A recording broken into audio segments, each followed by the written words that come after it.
Hello student, a very warm good morning to all of you. मैं तुम्हारा Sandeep sir आज लेके आया हूँ एक पूरा सीरीज नेशनल इनकम के मेजरमेंट का। इस फर्स्ट पार्ट में, इस सीरीज के फर्स्ट पार्ट में सबसे पहले हम डिस्कस करेंगे फार्मूला का, मतलब तीनों मेथड्स में कौन कौन से कंपोनेंट्स को जोड़कर हम नेशनल इनकम निकालते हैं। आज हम उस फार्मूला पर बात करेंगे। तो उस मेथड की कड़ी में पहला मेथड हमारा है वैल्यू एडेड मेथड। हर मेथड में हम एक एग्रीगेट कैलकुलेट करते हैं। तो एग्रीगेट जो इस मेथड में, वैल्यू एडेड मेथड में जो हम एग्रीगेट पहले कैलकुलेट करते हैं वो हमारा क्या है, gross value added at market price, that is GVA at MP, gross value added at market price. और वैल्यू एडेड का मतलब क्या होता है, कोई भी प्रोड्यूसिंग फॉर्म जब कोई भी सामान का प्रोडक्शन करता है ना, तो कुछ सामान परचेज करता है जिसे रॉ मटेरियल्स कहते हैं, और उस रॉ मटेरियल्स को मतलब इंटरमीडिएट गुड्स में कुछ वैल्यू और ऐड करता है जब फाइनल गुड्स में उसे कन्वर्ट करता है। तो जो भी एडिशन है वैल्यू का किसमें, जो उसने इंटरमीडिएट गुड्स खरीदा, तो addition of value to intermediate goods, intermediate goods में जितना भी उसने ऐड कर दिया है ना, वो कहलाता है वैल्यू एडेड। ठीक है। अब सपोज कहते हैं कोई एक बिस्किट फर्म है, हमारा बिस्किट फैक्ट्री है, ठीक है। इसने खरीदा सपोज दूध,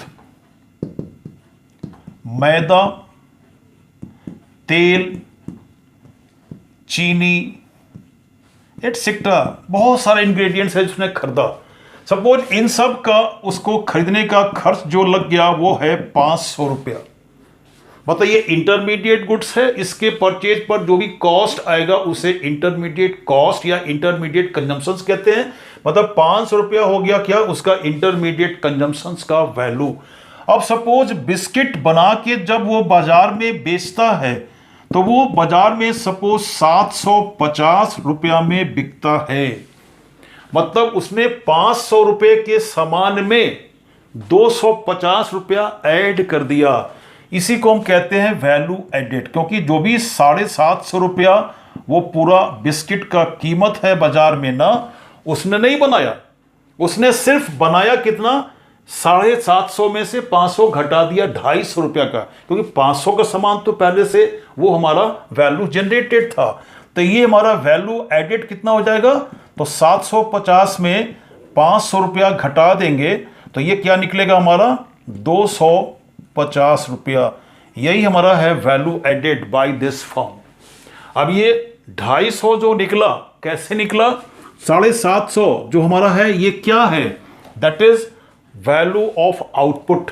तो ये जो हमारा GVA एट MP, जो सिंपल शॉर्ट वे में कहते हैं value added, that is by a firm, that is value of output. Means जो उसने सामान बनाया उसका कीमत बाजार में, और जो 500 रुपया था वो क्या था, that is intermediate consumption, that is IC लिखते हैं शॉर्ट में, इंटरमीडिएट कॉस्ट या इंटरमीडिएट कंजम्पशन घटा दिया, तो 250 जो आया वो वैल्यू एडेड है। अब सपोज ये क्वेश्चन में हमारा दोनों दिया हुआ है, तो बस हम इसी में से कैलकुलेट कर लेंगे कि कितना उसने ऐड किया। लेकिन अगर नहीं दिया हुआ है तो फिर हमें ये ढूंढना होगा कि क्वेश्चन में यूनिट्स जो हमारा है आउटपुट का वो दिया हुआ है कि नहीं, माने कितना यूनिट्स का प्रोडक्शन किया, और वो उस आउटपुट का बाजार में एक यूनिट का कितना कीमत है। ये हमारा हो गया वैल्यू ऑफ आउटपुट। अब इसमें इंटरमीडिएट कंजम्पशन या कॉस्ट का अमाउंट घटा देंगे तो हमारा निकल जाएगा फिर वही value added by the firm, that is GVA at MP। अब ये जो आउटपुट हमारा है, यहां पर आउटपुट का 3 कंपोनेंट्स है। पहला जो हमारा जो आउटपुट का कंपोनेंट है उसे हम कहते हैं सोल्ड आउटपुट। क्या जो सामान प्रोड्यूसर बनाता है क्या सब बिक जाता है? नहीं ना, कुछ नहीं भी बिकता है, जो बिकता है वो सोल्ड आउटपुट। दूसरा हमारा है अनसोल्ड आउटपुट, इसे ही हम कहते हैं मॉनेटरी टर्म्स में that is change in stocks. और तीसरा है कि कभी कभी कोई प्रोड्यूसर अपनी ही फैक्ट्री का कोई सामान खुद यूज कर लेता है या किसी को दान में दे देता है। अगर यूज कर लिया या दान में दे दिया इसका मतलब थोड़ी कि वो आउटपुट का हिस्सा नहीं है, उसका भी वैल्यू हम जोड़ेंगे। तो थर्ड कंपोनेंट हमारा होगा production for self consumption and charity. ये क्वेश्चंस में कभी कभी नहीं भी होता, मैक्सिमम क्वेश्चंस में नहीं होता है, लेकिन अगर क्वेश्चन में ये दिया हुआ रहेगा तो इसे भी हम ऐड करेंगे, छोड़ेंगे नहीं तो आउटपुट का वैल्यू हमारा इनकम्प्लीट रह जाएगा। तो यही आउटपुट का 3 कंपोनेंट्स है। मतलब सोल्ड आउटपुट का जो वैल्यू होगा ये, अनसोल्ड आउटपुट का वैल्यू, और जितना उसने प्रोडक्शन किया और खुद यूज कर लिया या दान में दे दिया उसका वैल्यू, तीनों को जोड़ देंगे तो हमारा हो जाएगा वैल्यू ऑफ आउटपुट। अब अगर ये दिया हुआ हमारा यहां पर नहीं है हमारा टोटल वैल्यू ऑफ आउटपुट, तो फिर हम इसे कैसे निकालेंगे? तो this is equal to sold output का वैल्यू, इसे हम कहते हैं सेल्स कहते हैं मनी टर्म्स में। अनसोल्ड आउटपुट का वैल्यू कहते हैं चेंज इन स्टॉक्स कहते हैं या चेंज इन इन्वेंट्री स्टॉक्स कहते हैं। कैसे निकालते हैं? तो क्लोजिंग आउटपुट में ओपनिंग आउटपुट का वैल्यू घटा देते हैं। ये हमारा हो गया दूसरा। और तीसरा कंपोनेंट हमारा क्या है कि production for self consumption and for charity, जो भी उसने खुद यूज कर लिया या किसी को दान में दे दिया, ये है तीसरा कंपोनेंट। तीनों को ऐड कर दिया तो मॉनेटरी टर्म्स में ये हो गया हमारा वैल्यू ऑफ आउटपुट और माइनस इंटरमीडिएट कॉस्ट। ठीक है, अब ये हमारा सेल्स का फिगर जो है ना, सेल्स अगर दिया हुआ क्वेश्चन में नहीं है तो कैसे निकालेंगे? कितना सोल्ड आउटपुट है ये फिगर अगर हमारे पास होगा तो एक यूनिट का प्राइस मार्केट में पता है, दोनों को मल्टीप्लाई कर देंगे, निकल जाएगा सेल्स का वैल्यू। अगर ये हमारा दिया हुआ क्वेश्चन में नहीं तो कैसे निकालेंगे कि यूनिट्स आउटपुट का सोल्ड दिया हुआ है या नहीं, ढूंढेंगे क्वेश्चन में। तो आउटपुट सोल्ड यूनिट कितना है और उसको प्राइस पर यूनिट हम मल्टीप्लाई कर देंगे तो हमारा निकलेगा क्या? सेल्स का वैल्यू।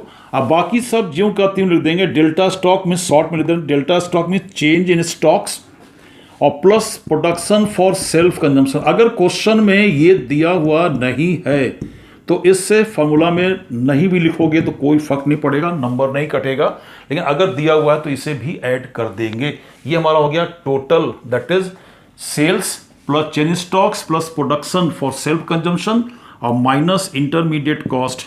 ये हमारा हो गया total, that is GVA at MP, value added at market price. अब अगर कहते हैं सेल्स, क्या जो भी सामान हम बेचते हैं सिर्फ अपने बाजार में बेचते हैं, अपने ही देश में बेचते हैं? नहीं ना, विदेश में भी हमारे सामान का अगर डिमांड है, वहां बिकता है तो उसे हम एक्सपोर्ट्स कहते हैं, और जो अपने बाजार में बिकता है उसे हम कहते हैं दैट इज ये डोमेस्टिक सेल्स कहते हैं।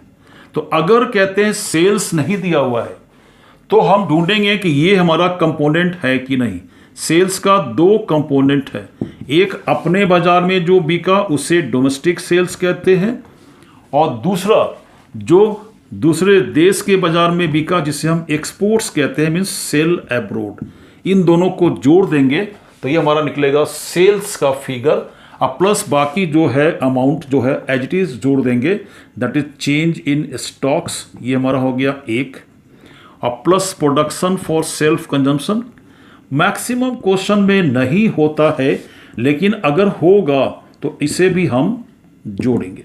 ये हमारा हो गया total, that is value of output, और माइनस जो हमारा होगा दैट इज इंटरमीडिएट कंजम्पशन या इंटरमीडिएट कॉस्ट। ये हमारा निकल गया GVA एट MP। मतलब पहला कंपोनेंट जो हमारा था वैल्यू ऑफ आउटपुट, उसको कैसे अलग अलग तरीके से हम कैलकुलेट करेंगे अगर कंपोनेंट्स अलग अलग दिया हुआ है, क्योंकि जो फार्मूला हम पढ़ के जाएंगे वही थोड़ी आएगा।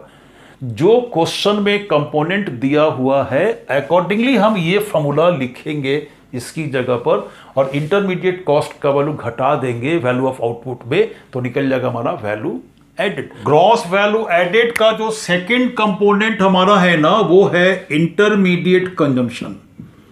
इंटरमीडिएट कंजम्पशंस का मतलब कहते हैं जो भी इंटरमीडिएट गुड्स के परचेज पर फर्म का जो खर्च होता है, दैट इज इंटरमीडिएट कंजम्पशंस कहते हैं। इसमें कौन कौन सा कंपोनेंट्स जोड़ते हैं? तो पहला जो हमारा है वो परचेज ऑफ रॉ मटेरियल्स, मतलब जो भी रॉ मटेरियल्स फर्म खरीदता है बाजार से अपना वो जो फाइनल गुड्स परचेज करने के लिए, उसे कहते हैं परचेज ऑफ रॉ मटेरियल्स। अब ये जो परचेज हमारा होगा ये मतलब दोनों मार्केट से होगा। ये हमारा होगा फ्रॉम डोमेस्टिक मार्केट से भी होगा और दैट इज इंपोर्ट्स होगा।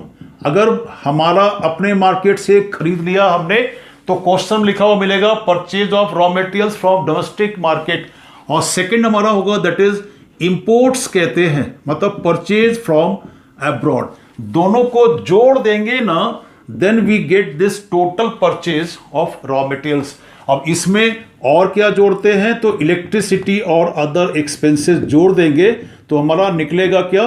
दैट इज इंटरमीडिएट कॉस्ट कहते हैं या इंटरमीडिएट कंजम्पशन कहते हैं। मतलब अब जीवीए एट एमपी निकालने के बाद नेक्स्ट स्टेप हमारा क्या होगा? एनवीए एट एफसी, जिसे हम कहते हैं कि ये इक्विवेलेंट टू डोमेस्टिक इनकम है, मतलब एनडीपी एट एफसी है। बस एकदम लेमन लैंग्वेज है। देख लो वीए जहां लिखा रहे ना, वहां समझो ये डी और पी है। तो NDP at FC that is NVA at FC means net value added at factor cost. कैसे निकालेंगे? वही जीवीए एट एमपी से निकालेंगे जो हमने कैलकुलेट किया अभी इस मेथड में, वैल्यू एडेड मेथड में। ग्रॉस में डेप्रिसिएशन घटा देंगे तो क्या आएगा हमारा? Net value. और ये हमारा जो है ना market price and factor cost, ये माइनस कर देंगे एनआईटी मार्केट प्राइस में, तो आ जाएगा हमारा वैल्यू फैक्टर कॉस्ट का। निकल गया हमारा डोमेस्टिक इनकम। अब डोमेस्टिक इनकम निकालने के बाद अगर हमें क्वेश्चन में निकालना है नेशनल इनकम, मतलब net national product at factor cost, तो एनवीए एट एफसी जो हमने अभी कैलकुलेट किया ना, इसमें NFIA net factor income from abroad जोड़ देंगे तो निकल जाएगा हमारा नेशनल इनकम। मतलब अगर एनएनपी एट एफसी हमें डायरेक्ट निकालना है और क्वेश्चन हमारा है वैल्यू एडेड मेथड का, तो पहला एग्रीगेट जो हमारा होगा वो gross value added at market price. अब इसमें हम क्या करेंगे कि डेप्रिसिएशन और एनआईटी का वैल्यू घटा देंगे और एनएफआईए जोड़ देंगे, तो जो हमारा निकलेगा अमाउंट वो हमारा होगा क्या? That is national income. तो ये था हमारा वैल्यू एडेड मेथड का फॉर्मूला।